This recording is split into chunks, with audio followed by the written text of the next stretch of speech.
So you might be in a situation where you're trying to figure out how to use DJ AI mode on Spotify. Now doing this is very basic. The very first thing you're going to want to do though is you want to make sure your Spotify application is up to date. So make your way over to your App Store or your Google Play Store, whatever you have, and all you're going to want to do is basically update your particular Spotify app. So click on the search bar here, tap up here, and just type in Spotify as you normally would.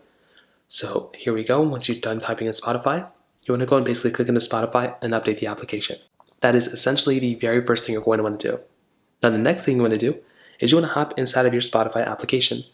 Now I am pretty sure you need to have Spotify Premium in order to do this, so keep that in mind. If you do not have Spotify Premium, this may not work for you. But at the very top right here, as soon as I get into Spotify, I will basically see that DJ mode that comes up right there. I can either tap onto the DJ mode here, or I can tap on My Library, which is in the bottom right corner.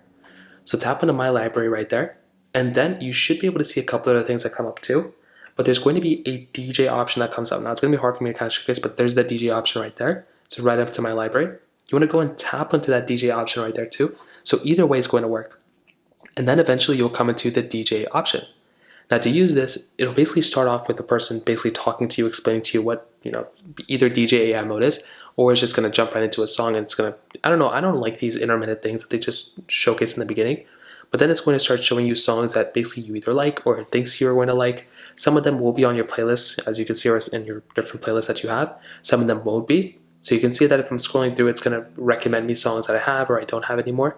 So as you can see, if it has a check mark there, that basically means I like that song. This song I do not have in my playlist, but you can see it's going to just start recommending me songs, I guess in a higher quality way than you could have before. So that's basically how it's done. It's a super basic process. If you have any other thoughts or questions, let me know in the comment section below. Hit the like button, that would mean so much, but definitely hit that subscribe button. More importantly than everything else, I love every single one of you guys. Hopefully I'll catch you guys in the next video. Peace out till then.